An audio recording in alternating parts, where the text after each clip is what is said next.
안녕하세요. 벤처스퀘어 대표 명승은입니다. 미래는 이미 와 있다. 단지 널리 퍼져 있지 않을 뿐이다.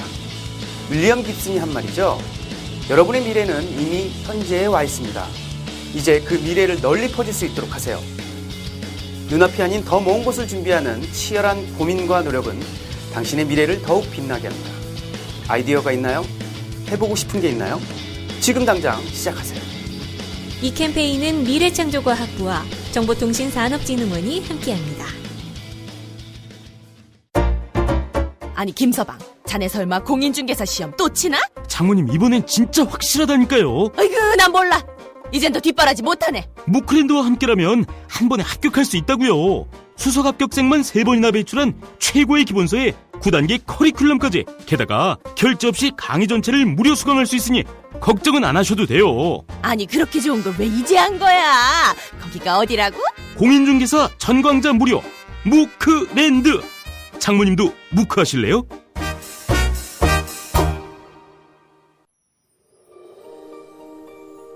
낭만의 도시 프라하에서 온 특별한 화장품 목욕용품 퓨어체크. 맥주 홉 추출물과 식물성 자연성분이 피부를 편안하고 깨끗하게, 머릿결은 윤기 있고 부드럽게, 아름다운 디자인과 기분 좋은 향기로 나만의 포근한 웰라이프를 연출해보세요. 마뉴팍투라의 수출용 제품을 합리적인 가격으로 국내에서도 만날 수 있습니다. 인터넷 검색창에 퓨어체크 또는 마뉴팍투라로 검색하세요. 저기요, 이번에 짓는 우리 집 단독주택은 난방비가 많이 나온다던데? 잠깐만 기다려봐. 이거다! 에코 온돌 매트! 응? 그게 뭔데? 우리같이 신축하거나 발코니 확장할 때 온수파이프 위에 시공해서 난방비를 절약시켜주는 제품이래. 열전도가 좋은 알루미늄과 동으로 만들어서 방바닥 골고루 열을 퍼지게 하는구나. 크랙 방지에 수맥 차단 효과까지 있다니 예민한 우리 부부에겐 딱이겠는걸? 게다가 유명 브랜드 아파트에 들어간 제품이라 믿을 수 있다고. 초록창에서 에코 온돌 매트를 검색하세요. 이번 에피소드는 11월 26일 경기 콘텐츠 코리아랩 창의 세미나 S에서 공개 강연으로 진행되었습니다. 음질이 좋지 않습니다. 양해를 바랍니다.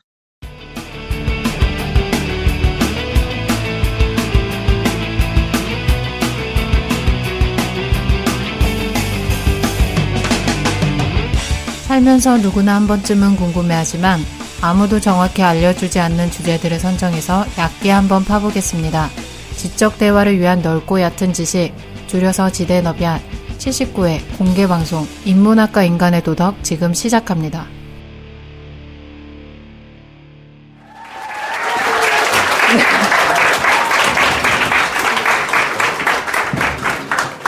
그럼 이제 시작해야죠, 그죠? 예, 반갑습니다. 저희 지대너비안 오랜만에 모여가지고 근데 걱정되는 게 도대체 뭘 보시려고 이렇게 많이 모이셨는지 보여드릴 게 없는데, 그래서 처음에는 이제 소규모로 좀 진행되는 줄 알고 저희가 그렇게 왔었는데 이렇게 많은 분이 올 줄 몰랐거든요. 일단 뭐 시작하기 전에 자기소개 한 다음에 뭐 제대로 한번 시작해 보도록 하겠습니다. 저는 이제 신자유주의, 그리고 목소리가 동일하죠. 신자유주의 그리고 미스테리에 관심이 많은 최 사장입니다.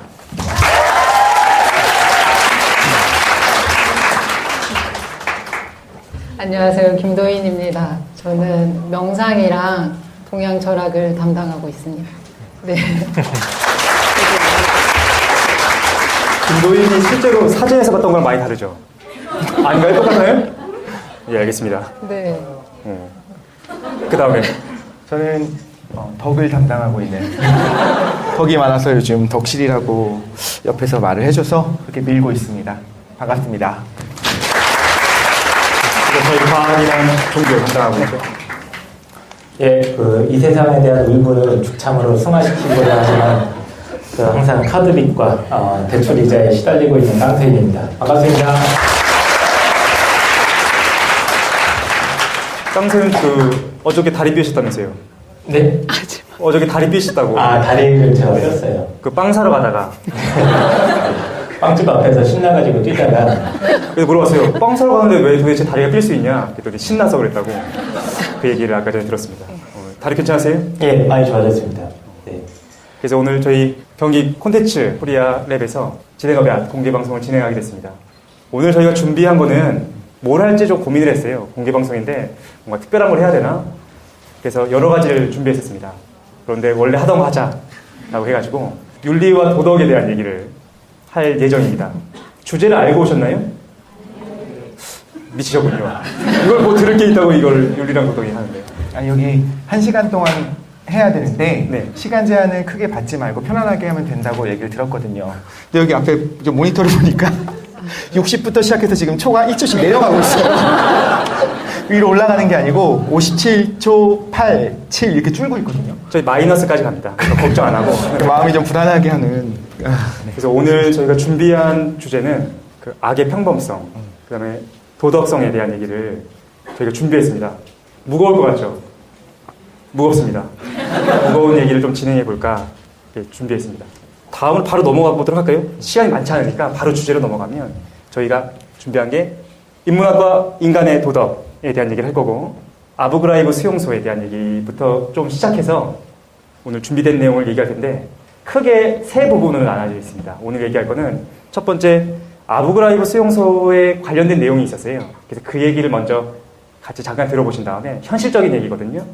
두 번째로는 이와 관련된 토론을 간단하게 진행할 겁니다.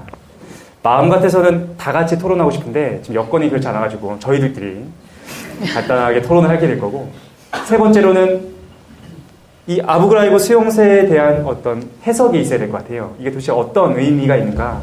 그래서 세 가지가 준비되어 있습니다. 현실적인 문제, 토론, 그리고 이에 대한 해석 세 부분으로 오늘 빠르게 진행될 거고 이게 끝나고 나면 질의응답이 준비되어 있죠. 네. 그래서 질의응답을 저희가 지금 받고 있는 걸로 알고 있습니다. 그래서 질의응답을 20분 정도 진행하는 걸로 하겠습니다. 그럼 한 1시간 20분 정도 진행될 것 같아요. 그죠? 굉장히 체계적으로 준비한 것 같이 설명해 주셨는데 방금 짰어요. 아니야, 오래됐잖아. 네. 예, 그 많이 의견 같은 거 있으시면 적극 참여해 주시면 고마울 것 같습니다. 네. 처음에 이 얘기가 나왔던 게 사실은 김도인이 이걸 먼저 추천했거든요. 아부그라이브 맞죠? 네. 그래서 좀 낯선 거였는데 이걸 먼저 처음에 얘기를 시작해가지고 저희가 여기 관심을 기울이기 시작했습니다. 그래서 김도인이 도대체 이게 뭐야 아부그라이브 요거에 대해서 먼저 좀 간단하게 좀 설명 좀 해주시죠. 네. 이게 도대체 뭐가 문제가 되는 거죠? 아부그라이브에 대해서 들어보신 분도 있으실 거고 오늘 처음 들어보신 분도 있으실 건데 저희가 여기 이제 공개 강연한다고 해서 여러 가지 주제를 논의하다가 이 주제를 하게 됐어요. 그래서 지금 제목으로 잡힌 거는 인문학과 인간의 도덕이라고 해서 했는데 보통 인문학에 요즘 관심이 많으시지 않습니까? 그래서 저희 방송도 이제 즐겨 들으시고 여기 먼 곳까지 와주셨는데 제가 이제 한번 여쭤보고 싶은 게 있는데 인문학이 왜 관심이 있으신지 요즘에 그게 좀 궁금하거든요.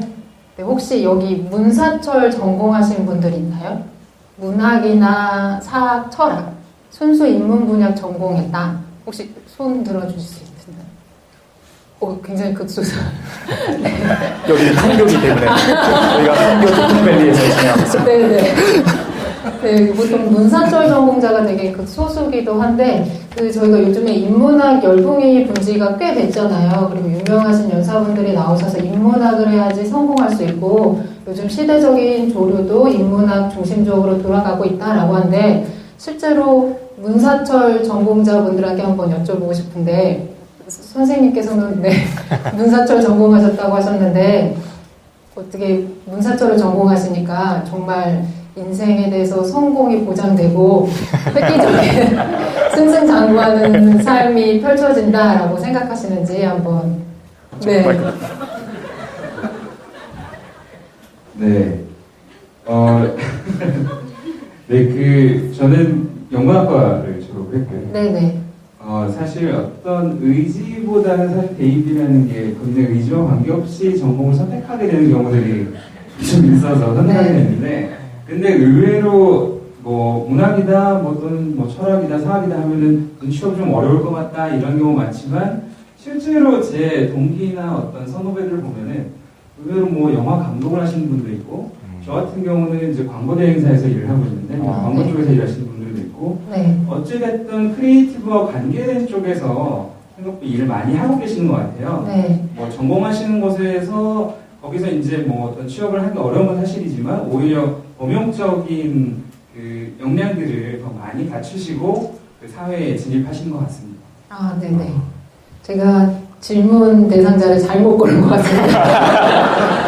네. 저한테 질문하시죠? 네네. 아주 희소하게 인문학을 전공하셨는데도 전문 분야로 잘 나아가셔서 성공하신 분에 제가 질문을 드렸어요. 네. 근데 보통 설문조사를 하게 되면 저도 이제 인문학 전공자이기 때문에 인문학 쪽 중에서도 문사철 전공하신 남성분들이 배우자 선호도에서 14위에 해당돼요. 이게 순위가 몇 위까지 있냐면 17위까지인데 그 중에 14위거든요. 그리고 이제 15위가 문사철 전공한 여성이 해당되게 됩니다. 그래서 보통 인문학을 요즘 추세적으로 선호하고 있지만 거기에 대한 개인적인 선호도는 많이 떨어지는 편인데 저희가 인문학 주제로 배웠을 때 보통 사회에서 많이 강조하시는 것들은 개인적으로 능력이 향상되는 걸 많이 강조하시잖아요. 오늘은 인간의 도덕이라는 주제를 다루면서 인문학이 개인뿐만 아니라 환경적인 시야까지 넓혀줄 수 있는 학문이다라는 거를 조금 다뤄보고 싶어서 이렇게 질문으로 시작하게 됐습니다. 아, 그러면 처음에 이제 아부그라이브 얘기를 다루자라고 사실 김도인이 얘기했었는데 네네. 말하고자 했던 거는 인문학이라는 것이 그런 걸 보여준다는 거죠. 어떤 개인적인 문제를 떠나서 환경적인 것까지 볼 수 있는 시각을 제공한다. 네. 제 기억에 남는 거는 제가 그렇게 매력 없는 신랑감이었구나. 네. 네네. 네네라고요? 알겠습니다. 알겠습니다. 네. 그래서 설명드리면 먼저 한 장 넘겨주시면 사진이 바로 나와요. 사진을 보신 분들도 계실 텐데 이거는 이제 개줄 목걸이로 사람한테 이제 걸어가지고 수감자를 땅에 끌고 다니는 모습입니다. 네. 그 다음에 다음 사진을 보시면 이 사진 같은 경우는 이제 그 나체로 서 있는 수감자가 옆에 뭐 있냐면 군용으로 훈련받은 개이기 때문에 사냥개거든요. 그래서 보통 마스크를 하고 있는데 그 마스크를 치우고서 위협하고 있는 사진이 담겨져 있는 것입니다. 저기 실제 상황인가요? 네네, 실제 상황으로 촬영된 거고 저 사진들을 제 외장하드에서 가져온 게 아닙니다. 네. 그 다음에 이거 또 있나요 혹시? 네, 마지막은 이렇게 비닐포대 같은 거를 쓰고 있는 장면인데요. 원래 제가 제출했던 사진들은 좀 더 선정적인 사진들이었는데 최 사장님 검열에 의해서 다 삭제돼가지고 원래 수감자들은 여성의 속옷이나 이런 것들을 이제 머리에 뒤집어 쓰고 성적으로 학대당하는 사진이 찍혀 있는 모습입니다. 네, 사진, 네네. 저게 지금 취미로 하는 게 아니고 노는 게 아니고 실제로 학대당하는 상황이라는 거죠? 네네. 저게 지금 아까 처음 제목에서 나왔던 아부그라이브 수용소라는 곳에서 벌어진 학대 사건이 인터넷으로 공개돼가지고 문제가 됐던 사건입니다. 그래서 오늘 전 여기에 대해서 얘기해 볼 건데요. 네, 그래서 아까 말씀드린 것처럼 인문학적인 주제로 개인을 바라보는 시야뿐만 아니라 사회나 환경까지 같이 고려할 수 있는 시야에 대해서 우리 한번 생각해보자라고 해서 제가 이제 시작을 하게 됐는데 먼저 그러면 저 사건이 발생했던 아부그라이브 수용소에 대해서 잠깐 설명하도록 하겠습니다. 아부그라이브 수용소가 이라크 아부그라이브라는 시에 있는 원래 사담 후세인이 정치적인 수용소로 쓰던 곳이었어요. 미국에서 이라크 전쟁을 시행한 2003년에 5월 달에 저 시를 점령하고 나서 자기 미군이랑 연합군에 대항하는 정치범들을 이제 고문하기 위한 시설로 사용하게 됩니다. 아, 네. 미국에서 그러면 이라크 지역에 있는 거예요? 네네, 이라크 지역에 수도 바그다드에서 한 서쪽으로 30km 정도 떨어져 있어요. 근데 저희가 보통 저 사진을 처음 보고서 생각하는 거는 저 수감자들을 저렇게 학대한 그 관리자들이 굉장히 인격적으로 문제가 있다라는 생각을 하게 되는데요. 저 사건이 세계적으로 유명해진 게 2004년 5월경이거든요. 왜 그러냐면 내부 고발자에 의해서 저 학대당하는 사진들이 인터넷에 공개되기 시작했어요. 그래서 미국 측에서도 굉장히 어려움을 겪었었는데 저희가 한번 얘기해 보도록 하겠습니다. 저런 문제 상황이 생겼을 때 저희는 개인적인 책임에다가 귀속을 시키게 되는데 여기에 대해서 한번 생각해 볼 수 있는 게 혹시 환경적이거나 시스템적인 문제는 없었을까라는 생각을 해볼 수가 있어요. 그래서 제가 저 학대한 사람들의 가해자들을 두둔하는 건 아니지만 크게 저희가 환경적인 문제를 생각해 볼 수 있어요. 두 가지 차원에서. 첫 번째는 아부그라이브 수용소라는 곳이 있었던 환경이 굉장히 열악한 환경이어서 특이하게 교도소가 보통 교외에 위치해 있는데도 불구하고 아부그라이브 수용소는 시내 중심에 위치했어요. 그래서 다른 건물들이나 주변 환경에 완벽하게 노출되어 있는 상태고요. 두 번째로 미군이 점령했지만 실제로 거기에서 이슬람 세력들이 막강한 지역의 완전 중심적에 위치했다는 그 지리적인 문제점이 있었어요. 그래서 어떤 일이 발생하냐면 매일 저격수들이나 박격포 그리고 뭐 포탄, 수류탄 이런 거에 대한 테러를 받는 거예요. 그래서 저기 있으신 분들이 실시간으로 테러 위험에 노출되고 실제로 자기가 같이 근무하던 동료들인데 폭탄에 맞춰서 바로 옆에서 시체가 이제 터지면서 죽는 사건들을 계속 목격하게 되는 열악한 상황에 놓여 있었어요. 두 번째로는 어떤 일이 있었냐면 그 시설적인 열악함이 있는데 저 수용소 자체가 이제 정치 고문소로 만들어져 있기 때문에 배수 시설이나 뭐 전기 배급 시설이 전혀 무한 곳이에요. 그래서 배설물들이 배출되면 그거를 수용할 수 있는 처리 시설이 전혀 없고 두 번째로 어떤 문제가 있냐면 배선이나 이런 게 되지 않기 때문에 어떤 쾌적한 환경 제공도 안 되고 기본적으로 수감자나 저희 관리자인 미군 군인들이 세면할 수 있는 시설도 안 되어 있어요. 그러니까 항상 공포시설에 노출되어 있는 데다가 위생적으로도 굉장히 취약하고 개인적으로 극도로 열악한 환경에 취해 있게 됩니다. 그러니까 개인이 약간 극단에 몰릴 수 있는 환경이었어요. 그 다음에 이제 마지막으로 볼 수 있는 게 개인의 살인적인 스케줄인데요. 저희가 그냥 사진만 단적으로 보면 미군들이 저렇게 막 쓰레기 같은 짓을 했다라고 평가할 수도 있지만 어떤 문제점이 있었냐면 미군이 보통 근무하는 환경이 40일 정도에서 12시간씩 근무를 하게 돼요. 그래서 단 하루의 휴일이 주어지고 거기다가 또 추가 옵션으로 붙는 게 야간 근무를 하게 되는 거예요. 그래서 보통 새벽 4시경에 자기 일정이 끝나고 한 3, 4시간 정도의 취침을 그 수감자들이 같이 있는 감방에서 같이 하게 돼요. 그래서 어른 2명 정도 누울 수 있는 시설에서 그 다음에 시체 처리나 이런 게 전혀 안 됐기 때문에 썩은 시체들도 옆에 노출돼 있고 배설물이 막 넘쳐나는 곳에서 이제 근무 환경을 하게 돼요. 그래서 어떤 이런 극단적인 환경이 있었다라는 거를 고려해 볼 수 있을 것 같아요. 미국 군대가 더 빡세네요. 네. 네, 그래서 저기 이제 수용소에서 했었던 근무가 굉장히 열악해서 처음에 나중에 이게 문제가 되기도 했었어요. 그러니까 정리하면 뭐 이런 내용이죠. 그러니까 미군들이 멀리 떨어진 수용소에 있는 것이 아니라 적의 최전선에 있는 네, 맞아요. 네. 모든 것이 다 고립되어 있는 상태고 항상 위협에 시달리고 있었다. 네. 그 가운데 정치범이나 테러범들에 대한 학대가 이루어졌다. 네. 그 얘기인 거죠. 네네. 그리고 또 이제 저희가 고려해 볼 게 저 수용소가 운영된 시스템적인 특징인데 두 가지가 있어요. 그 이라크 최전방에 노출되어 있기 때문에 저는 여성이어서 이제 군대를 갔다 오지 않았지만 남성분들이 생각하실 게 최전방에서 근무하는 거와 똑같은 효과가 있다라고 생각하시면 될 것 같아요. 그래서 군인들이 계속 근무하면서 테러 위험에도 노출돼 있어서 동료들도 자꾸 죽게 되지만 두 번째로 어떤 문제가 있었었냐면요. 지휘권 자체가 이제 붕괴되는 문제점이 발생하게 돼요. 그래서 최고 책임자가 여성으로 부임하게 되는데 지휘권에 문제가 생기게 되고 두 번째로 어떤 게 있었냐면 정치범들을 따로 수용해서 A1 해가지고 알파동이라고 따로 격리 시설된 동이 있었어요. 여기에는 지휘권을 따르지 않고 어떤 운영체계로 운영이 되냐면 멸균복이라고 해서 군인들이 서로 신상을 확인할 수 없게 계급이란 이름이 지워진 복을 입고서 다니게 돼요.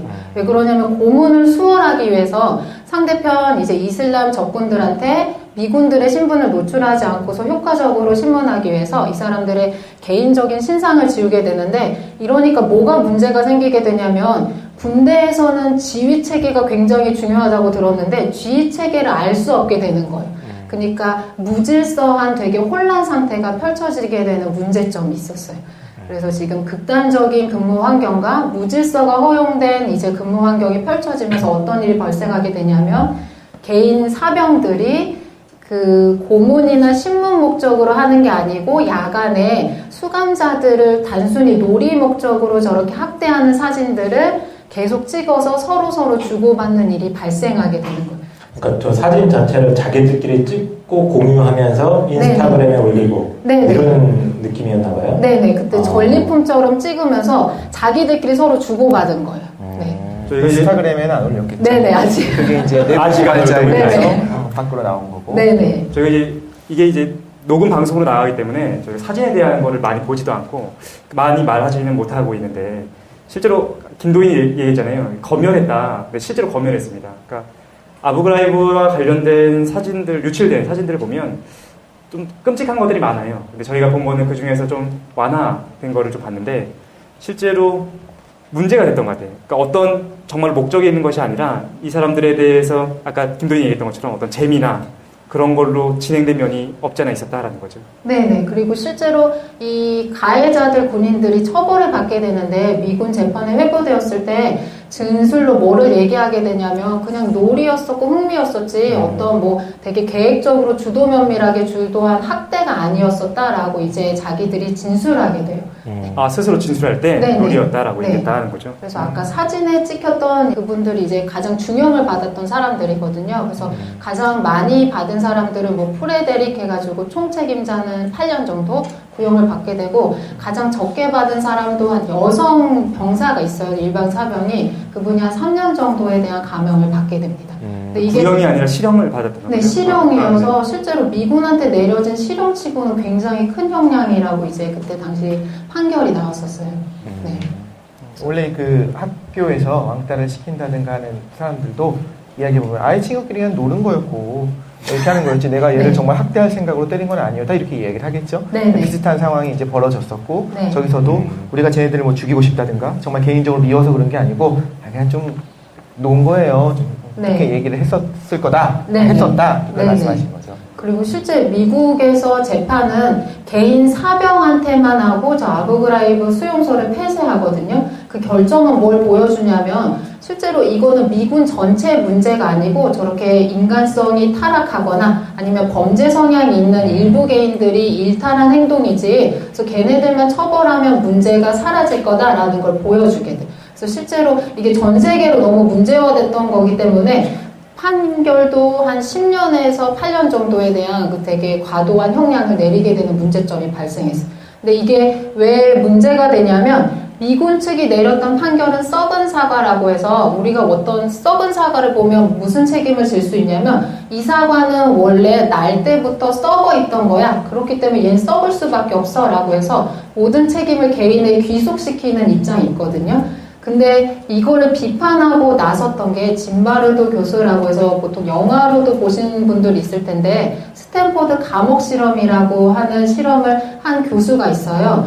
이 아부그라이브 수용소에 문제점이 생기기 이전에 30년 전에 실험을 했는데 똑같은 실험을 했었거든요. 일반인 대상자를 2주간 감옥에서 수감자와 그 다음에 관리자로 구분시킨 다음에 어떤 일이 발생한지 관찰하는 심리 실험을 했었는데 그냥 아무런 연고도 없는 일반인들이 수감자로 이제 분리됐던 사람들을 관리하는 관리 감독자들이 3일이 지나니까 수감자들을 폭행하기 시작해요. 가해하거나 학대하는 일이 발생했어요. 그래서 2주에서 계획된 일이 실제로 5일 만에 중단하는 사건이 있었는데 그 심리학 교수가 이 사건 때문에 유명해져서 그 미군들을 어떻게 두둔하게 되냐면 미군들 개인의 잘못이라고 보기 어렵고 이거는 환경적으로 발생할 수밖에 없는 문제다라고 해서 아부그라이브 수용소뿐만 아니라 미군이 이라크에 대한 정치범들을 수용하는 시설 자체의 문제점을 들고 일어나요. 그래서 왜 그러냐면 저기 판결받은 분들이 실제로 그 이전까지 이라크에 가기 이전까지는 개인적 문제를 일으킨 적이 한 번도 없었던 거예요. 그리고 또 우수 시민으로 표창받거나 개인 생활에선 굉장히 사교 관계도 좋다라는 평판을 받은 사람들이었어요. 근데 저 수용소에 노출되는 환경에 있으면서 저렇게 극악한 짓을 하게 됐기 때문에 시스템적인 책임이 있다라는 걸로 두둔했는데 실제로 미군에서는 그런 판결을 내려주지 않았어요. 왜 그러냐면 저걸 인정하게 되면 미군 전체 시스템의 문제를 인정하는 거기 때문에 개인 병사들을 그냥 처리하는 게 훨씬 더 합리적인 선택이어서 저런 결과가 발생했다고 볼 수 있어요. 그런데 저 수용소 자체를 폐지했잖아요. 결국에 폐쇄를 했고 저기 클로즈를 해버렸으면 그거는 저 수용소 자체에 시스템적인 문제가 있다는 걸 인정한 게 되지 않나요? 아 근데 저 수용소 한 곳만을 지금 폐쇄한 거고 실제로 미군은 아직도 되게 여러 군데에서 수용소를 운영하고 있고 이게 미국만의 문제가 아니고 영국에서도 문제가 되는 경우도 있고 연합군 측에서 어떤 정치범들의 포로시설을 운영하면 저런 똑같은 유사 사건들이 발생하는 게 보도가 많이 됐어요. 심지어 그 스탠포드 감옥 실험 같은 경우에는 아까 말씀하신 것처럼 일반인들을 네네. 대상으로 해갖고 랜덤으로 제비 뽑기를 하거든요. 그래서 당신은 교도관이고 당신은 네. 죄수고 그냥 약간 진짜 롤플레잉 게임을 하자라고 했는데 그런 일이 벌어진 거고 여기 카메라 기준에서 이제 왼쪽에 계신 분들을 이제 교도관으로 저희가 하고 이쪽에 오른쪽에 계신 분들을 하면 처음에는 첫날은 그냥 웃으면서 캠핑 온 것처럼 하하 웃으면서 이제 하거든요. 근데 하다 보면 그게 하루 그날 저녁부터 문제가 생기기 시작하는 거예요. 그래서 질서 유지가 필요하기 때문에 우리가 어느 정도 험한 말도 오가기 시작하고 이쪽에서는 약간 이게 장난을 하는 건데 왜 그래요? 막 이렇게 시작을 하다가 이런 일반인들한테도 그렇게 된다면 네. 저 경우에는 사실상 미국을 대상으로 미국 애들 입장에서는 그죠? 그 애국심으로 똘똘 뭉친 병사들 입장에서는 이 사람들은 정치범 수용소에 있는 거고 실질적으로 문제가 있는 사람들이 가능성도 높은 거고 그죠? 그리고 말씀하신 것처럼 우리 동료들이 지금 죽어가는 상황 이것들을 같이 생각해 볼 때 뭐 미국이나 어떤 서방 측만의 문제가 아니라 우리도 마찬가지 일들이 일어날 수 있다라는 네, 걸 말씀하시고 네. 싶은 거죠. 네네. 그리고 저게 상황적인 시스템이 저렇게 문제될 수 있구나라고 생각하면 넘어가기도 쉬운데 심각하게 생각해보면 되게 문제가 되는 게 썩은 사과로 생각할 땐 마음이 되게 편해요. 범죄자들을 그냥 개인적인 책임이니까 범죄 성향이 있는 사람들, 범죄를 저지른 사람들을 제거하면 돼 라고 유지하면 쉬운데 시스템적인 거, 썩은 사과가 문제여서 어떤 사과라도 저 상자 안에 들어가면 썩는다라는 관점을 가지게 되면 저도 그 상황에 노출되면 저런 학대를 하지 않는다라는 보장이 없는 거예요. 그래서 저희가 보통 생각할 때 그 아까 사진을 보고서 나도 저런 짓을 할 수 있겠다라고 보통 생각하지 않죠. 그냥 저 사람들만 되게 나쁜 사람이어서 저런 나쁜 짓을 저지른다라고 생각하지만 시스템적인 생각을 하게 되면 누구라도 저 잘못된 시스템에 노출되면 악의 행동에서 벗어날 수 없다라는 관점을 갖게 되는 것 같아요. 그래서 이번 시간에 이거에 대해서 한번 생각해 보시면 좋을 것 같습니다. 오케이, 물어봅시다. 궁금했어. 그 8년 정도의 처벌을 받은 거죠. 네. 가장 많이 받은 사람이. 네네. 한번 물어보고 싶은데 어떻게 생각하세요? 둘이 귓속으로 속삭이지 말고. 아 제가 시간을 많이 썼습니다. 아, 괜찮습니다. 네네. 다 잘라내면 되니까. 그 적절한 처벌이었다고 생각하세요? 아니면은 너무 과했다, 문제가 특별히 없다라고 생각하세요? 일단 그러니까 한번 그게 궁금해가지고. 가혹행위를 했던 사진을 찍고 찍지는 않았어. 찍었던. 찍었다고. 찍고 즐기면서 아까 보니까 야채 사진도 많더라고. 더 자극적인 것도 있죠, 근데. 제가 실제로 보낸 거는 훨씬 더 자극적인 거여서 검열당했는데 궁금하시면 찾아보시면 그걸 보면서 김도인이 왜 나한테 이런 걸 보냈을까? 왜 하필이면 제가 이런 걸 새벽에 보냈을까? 보냈던 것 같습니다. 네. 일이 끝나고 보내느라고. 어떻게 생각해요? 그 처벌, 미국에서 미 병사들, 아부그라이브 수용소에 있었던 미 병사들을 처벌한 것이 적절했다고 생각하세요? 아니면 과했다? 아니면 부족했다고 생각하세요? 적절했다라는 관점보다는 그 개인적인 병사들의 일종의 이제 썩은 사과가 문제였느냐? 그렇지. 아니면 이제 시스템적인 문제에서 그들이 어쩔 수 없는 환경에 노출되어 있었기 때문에 그들을 어느 정도 두둔해줘야 된다. 이 질문이신 거죠? 그렇죠. 그거와 연결되어 있는 거지. 어때요? 그러니까 사실 우리가 쉽게 평가할 수 있는 게 썩은 사과를 중심으로 개인의 문제다라고 생각한다면 그 정도 처벌받는 거는 당연하다. 아니면 부족하다라는 평가가 나올 것 같고 아니다, 구조적인 문제, 시스템적인 문제였다라고 한다면 그 개인이 받았던 처벌이 너무 과하다라고 평가할 수 있겠죠. 어떻게 생각하십니까? 저 개인적으로는 이제 이런 부분에 대해서는 개인적인 책임을 좀 묻고 싶은 부분이 있어요. 왜냐하면 저도 군 생활을 되게 힘들게 했었습니다. 그래서 맨날 싸움을 했는데 보통 행정보호관님. 행정보호관님이랑 싸웠다고요? 그래서 소대장님. 오, 대단한데? 도망다니느라고 맨날 땡땡이 치고 놀러 다니느라 그랬던 것 같은데 그때 당시에도 군 생활을 기억 잠깐 더듬어 보면 그 열악하고 불합리한 환경 속에서도 나름대로의 어떤 도덕성과 양심에 따라서 활동하려는 분들이 계시고 그게 아니라 그 시스템에 젖어들어서 어떤 군대 내에 있었던 가혹행위라던가 좀 비인도적인 행동들 이런 거를 되물림 받아서 계속 하시는 분들이 있었던 것 같은데 저는 이 부분은 분명히 개인적인 책임에 대해서는 물어야 된다고 보고 그 썩은 사과 이론에 대해서 좀 지지하는 입장이라고 보면 될 것 같습니다. 예.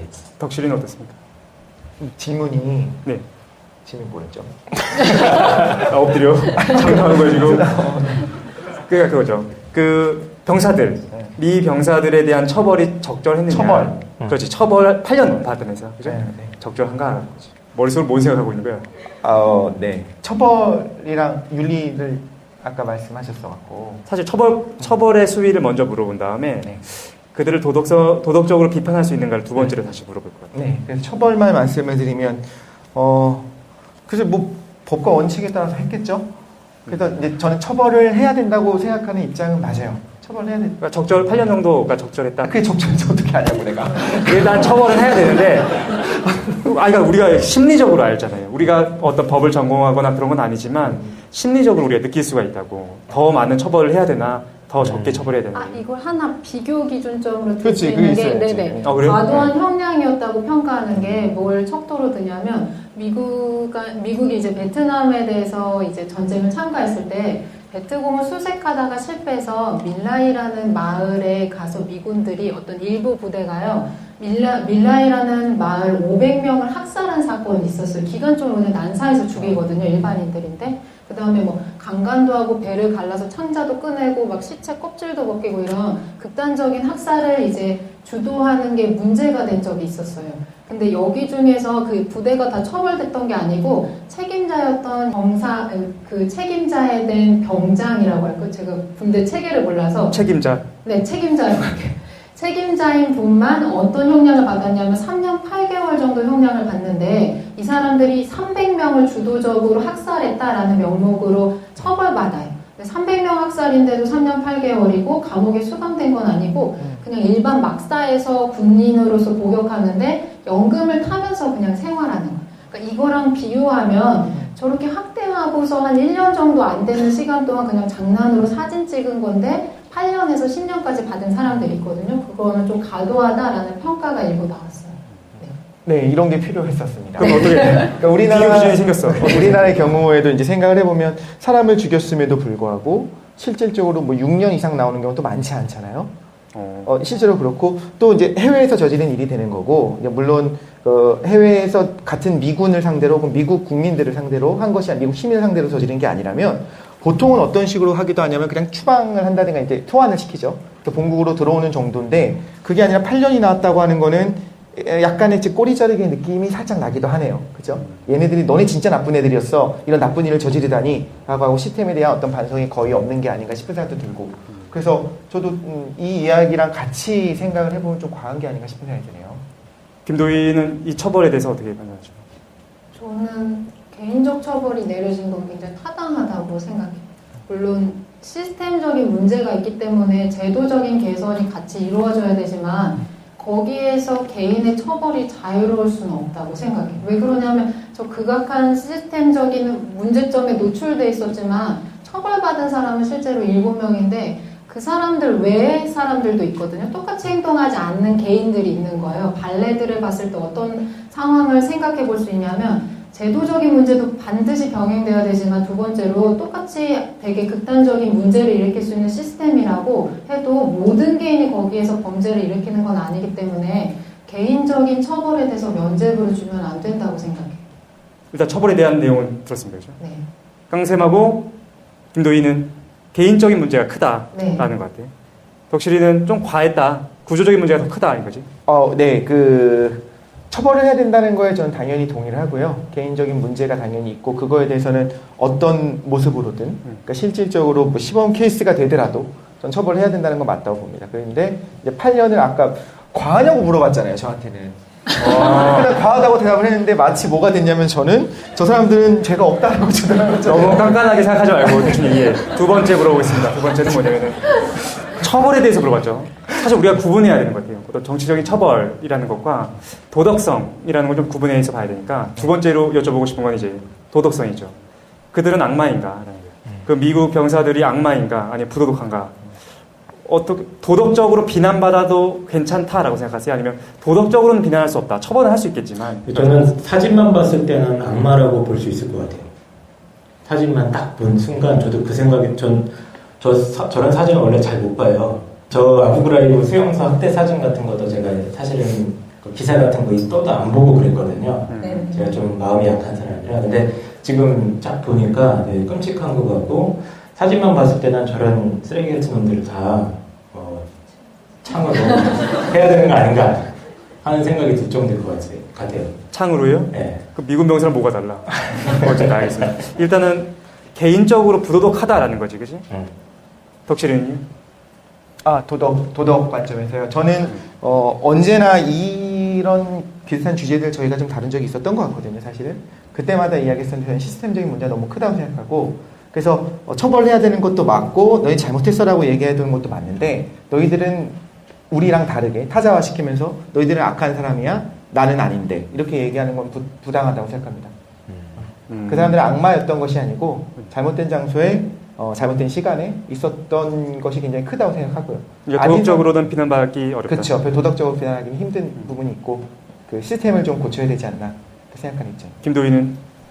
물론 그 도덕적인 것도 당연히 비난받을 만한 행동이기 때문에 거기서 자유로울 수 없는데, 좀 실제 저거를 처음 알게 된 게 2011년 정도였거든요. 근데 그다음부터 어떤 생각을 늘 하게 되냐면, 그 전까지는 뭐 예를 들어 저런 극악적인 행동을 하는 사람들을 분리시켜서 생각했어요. 나쁜 사람들이 있고 착한 사람들이 있다. 그다음부터 내가 저 환경에 노출되면 나는 저런 행동을 안 할까라는 문제의식이 생기면서 고민이 많아진 것 같아요.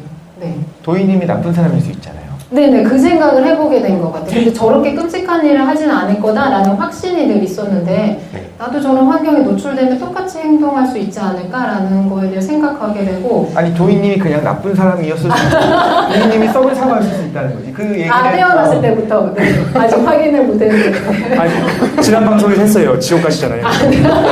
기억 안 나십니까? 네네. 그래서 나는 잘 몰랐습니다.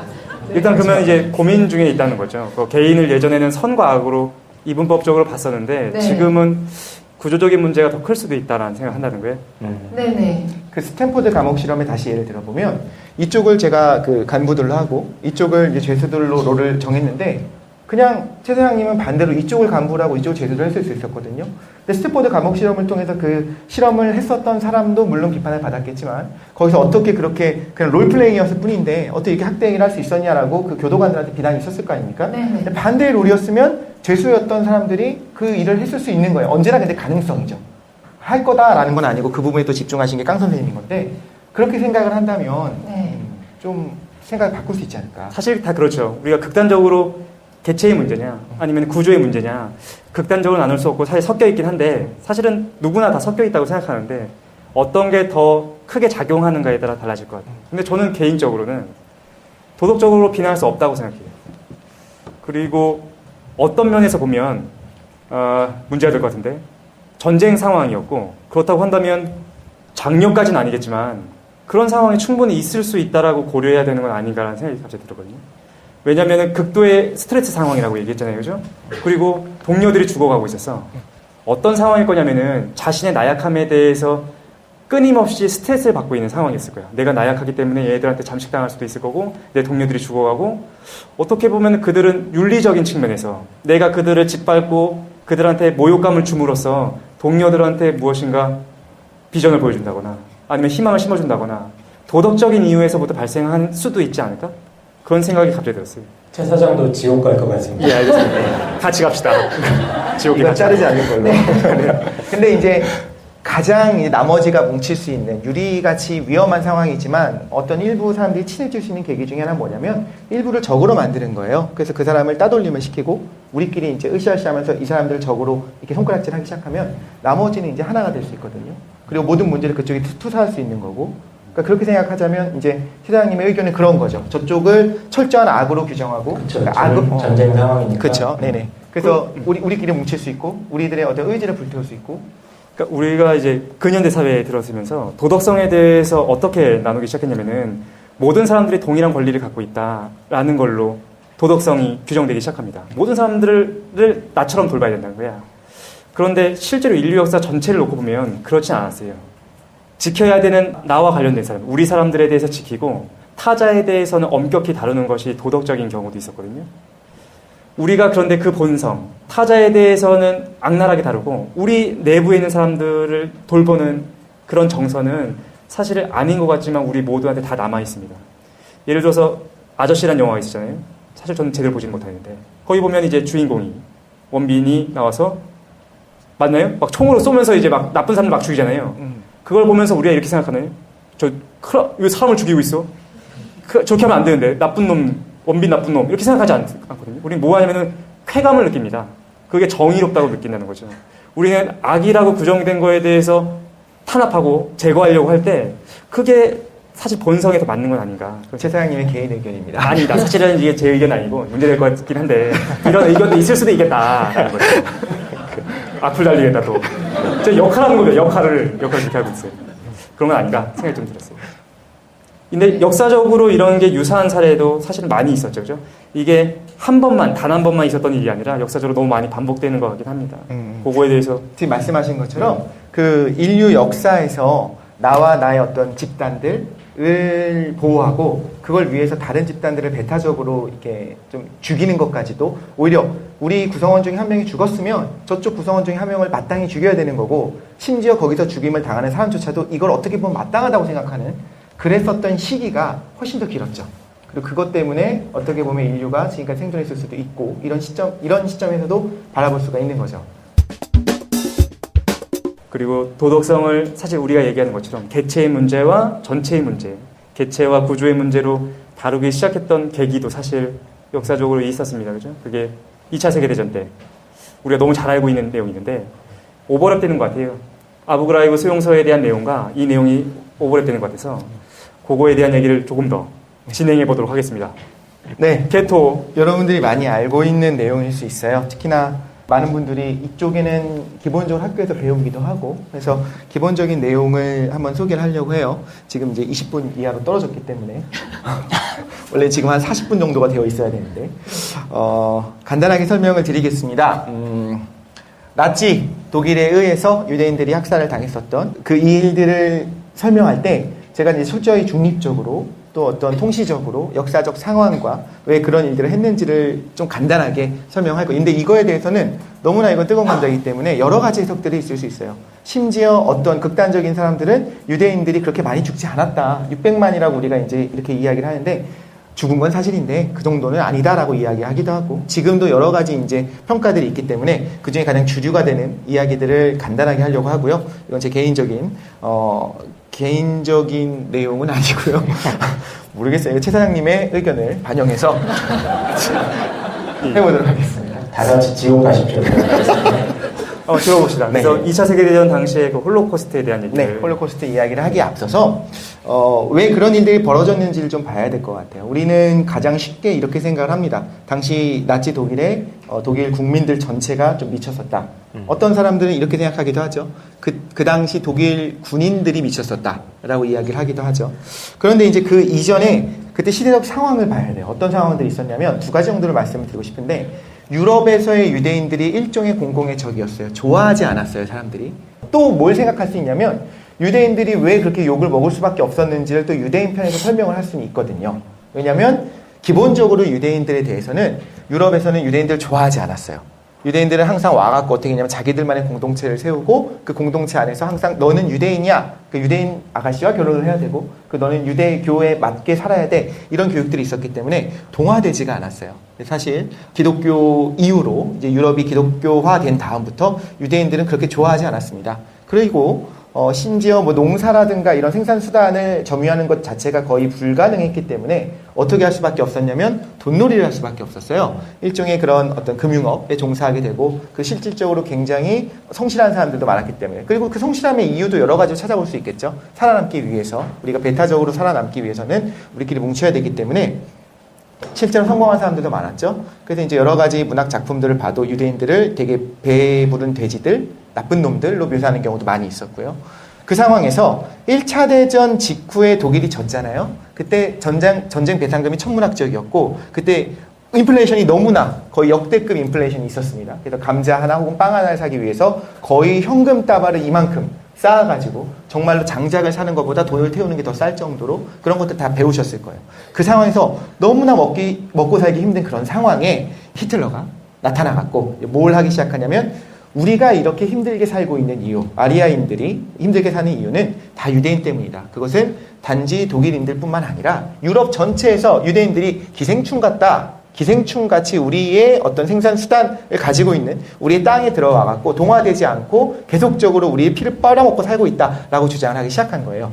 이거에 대해 이제 보조 설명이 필요하신 분들은 이제 기생충 편을 보시면 그 유대인의 문제를 이해하기 위해서는 기생충 편을 들어야 됩니다. 네, 그렇죠. 알겠습니다.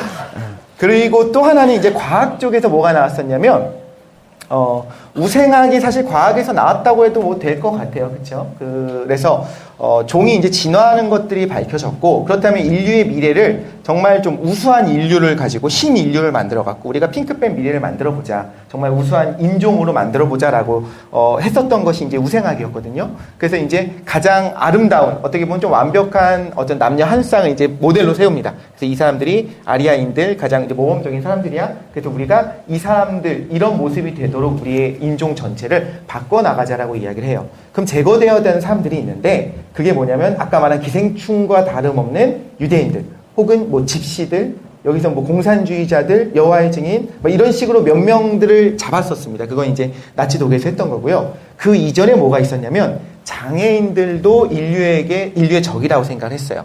일단 태어났는데 신체적 자유도 있을 것이고 정신적 장애인들이 있었겠죠.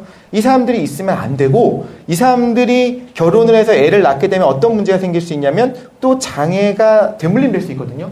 그럼 우리가 정말 핑크빛 미래를 꿈꾼다면 장애인들은 우리 종 안에서 없어져야 된다고 생각한 거예요. 그래서 강제 불임 시술을 시킵니다. 근데 그게 독일에서만 있었던 것이 아니라 미국에도 있었어요. 그 당시에 과학에서 이야기했었던 어떤 진화론적인 관점, 그래서 어떤 종이 좀 더 우수한 형태로 진화하게 되기 위해서는 인간도 그렇게 되어지지 않겠냐. 다른 종들은 계속 진화를 하고 있는데, 그래서 그 관점으로 이제 나치가 그걸 받아들인 거죠. 근데 이제 두 가지 관점으로 우리가 이걸 볼 수 있어요. 나치가 우생학을 받아들여서 지금 말씀드린 것처럼 장애인들을 안락시키는 T4 프로그램을 시작했습니다. 그래서 이제 괴벨스라든가 히틀러가 뭐 나의 투쟁 이런 책들을 보면 이제 이런 말들을 해요. 하나만 읽어드리겠습니다. 히틀러가 나의 투쟁에서 어떤 이야기를 했냐면, 이거 할까? 죽창을 두자. 네. 괴벨스가 1938년에 이런 말을 했습니다. 우리의 시발점은 개인적인 것이 아니다. 우리가 배고픈 사람에게 식물을 주거나 목이 마른 사람에게 물을 주거나 옷이 없는 사람에게 옷을 제공하는 것에 신경을 안 쓴다. 우리의 목적은 색다른 것이다. 한마디로 말하면 우리가 꼭 건강한 인간으로 세계를 만들어야 된다. 이렇게 이야기를 했고요. 그래서 이제 장애인들을 조직적으로 안락사를 시키든가 아니면 이제 불임 치수를 시키기 시작합니다. 그런데 나치가 이렇게 했었던 것이 사실은 뿌리 깊은 그 유대인에 대한 분노가 있었기 때문일 수도 있고, 혹은 히틀러라고 하는 사람이 자기가, 뭐 히틀러가 여자란 설도 있는 거 알고 계시죠? 히틀러가 유대인이라는 얘기도 있고, 혹은 히틀러가 젊은 시절에 이제 유대인 창녀랑 이게 잤다가 그 성병에 걸렸었고, 그것 때문에 이제 분노가 생겼기 때문에 그걸 투사시켜가지고 다 싹 쓸어버리려고 했다. 그러니까 일종의 뭐 정신병이 있었다. 이런 여러 가지 설들은 있어요. 어렸을 때 비트겐슈타인을 만났다도. 네. 비트겐슈타인에서 했었죠. 그 열등감 때문에. 예, 그랬을 수도 있고. 그러니까 여러 가지 해석들은 있을 수 있어요. 그런데 이제 지금 메인이 되는 해석들을 좀 생각을 해보면, 지금은 나치 독일 자체가 정말로 여기에 몰두했었다라고 하는 여러 가지 정황 증거들이 있어요. 이제 전쟁 후반에 갔을 때 실질적으로 밀리기 시작했을 때요. 이제 소련이랑 전쟁을 시작했을 때 밀리기 시작했을 때는 그쪽에 군수 물자를 배정하는 것이 우선이잖아요. 근데 실제로 기차를 통해서 군수 물자를 수송하는 것보다 유대인들을 수용소로 보내는 것을 우선순위로 삼았어요. 그러니까 전쟁이 일어나기 직전까지도 뭘 해야 되냐면 어떻게든 이제 남은 젊은이들을 끌어모아서 살아남는 것이 그 다음 독일을 재건하는 데 유리하겠죠. 그게 아니더라도 일단 전방에서 싸우고 있는 군인들을 지원하는 게 당연히 가장 중요해야 되잖아요. 그런데 제1순위가 뭐였냐면 유대인들을 계속적으로 절멸 수용소로 보내는 거였거든요.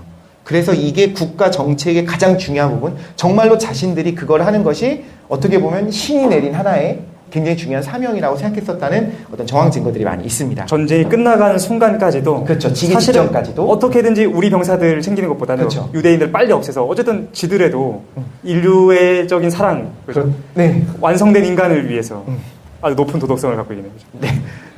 그러면 이 개토는 도대체 뭐냐? 이야기를 많이 들으셨을 거예요. 그 독일이 점령했던 지역에서 일단 유대인들을 싹 다 끄집어냅니다. 그 다음에 일단 뭐 다 같이 죽이는 건 아니고요. 일단 격리를 해야 돼요. 예를 들면 폴란드에 있는 바르샤바 같은 곳에서는 총 인구의 30% 정도가 이제 유대인이었거든요. 그거를 면적으로 따지자면 2.4% 정도 되는 구역 안에다가 싹 다 몰아넣습니다. 당연히 이제 재산 같은 거는 다 몰수하게 되겠죠. 이때까지 당시에 있었던 비유대인들은 그것을 환영했을까요? 싫어했을까요? 당연히 그거에 대해서 부정적으로 보고 잘못됐다라고 비판하는 사람도 있었겠지만 부끄럽게도 어떻게 보면 부끄럽게도 많은 사람들이 좋아했어요. 왜냐면 유대인들 스스로가? 아니죠. 그 비유대인들이. 비유대인들. 잘 들어주시기 바랍니다. 귀가 안 좋아가지고 비를 못 들어가지고 죄송합니다. 쫓겨난 다음에 그 건물에 자기가 들어가서 할 수 있는 거고 거기 일단 뒤져보면 또 귀금속들이 나오겠죠. 이런 것들도 좋아했을 것이고 일단 정말로 먹고 살기 힘든 상황이 오래 지속되게 되면요. 아무튼 간에 나보다 잘 사는 누군가가 잡혀가는 거를 싫어하지 않는 상황이 퍼질 수 있다는 거예요. 어떻게 보면 지금 그 수용소 이야기랑 이제 일맥상통하는 부분이 나타나기 시작하고요. 당시 교계에서도 마찬가지로 기독교, 천주교 할 거 없이 어디서든 그것을 되게 오히려 좋아하고 히틀러를 심지어 어떤 하나님이 보내준 두 번째 메시아 같이 이렇게 생각하면서 이 사람이 있어야지만 우리 독일인들이 다시 한번 부흥할 수 있다 이런 생각이 있었던 것이죠. 자, 게토라고 하는 것은 그래서 유대인들을 몰아놓은 수용소가 아니죠. 아직은 그 유대인들 거주 지역을 말합니다.